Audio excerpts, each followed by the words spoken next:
حضرت علی نے فرمایا، خدا کے نزدیک کسی انسان کی عزت جتنی زیادہ ہوتی جاتی ہے، اس کا امتحان بھی اس قدر سخت ہوتا چلا جاتا ہے۔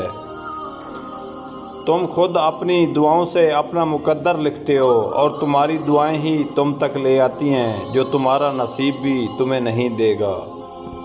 کسی کی خاموشی کو اس کا تکبر مت سمجھو، کیا پتہ آپ خود ہی اپنی ذات سے جنگ کر رہا ہو۔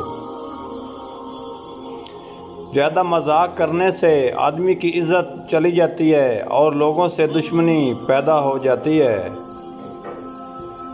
الفاظ انسان کے غلام ہوتے ہیں، مگر بولنے سے پہلے، بولنے کے بعد انسان اپنے الفاظ کا غلام بن جاتا ہے۔ اگر اللہ نے وہ لے لیا تم سے جسے تم نے کھونے کا تصور بھی نہیں کر سکتے تھے، تو یقیناً کچھ ایسا بھی تو دے گا جسے پانے کا تم نے سوچا بھی نہ ہوگا۔ کم کھانا، کم سونا، کم بولنا اللہ کے دوستوں کی نشانی ہے۔ زیادہ کھانا، زیادہ بولنا، زیادہ سونا شیطان کے دوستوں کی نشانی ہے۔ رزق کے پیچھے اپنا ایمان خراب مت کرو، کیونکہ ہر انسان کو ایسے تلاش کرتا ہے جیسے مرنے والے کو موت۔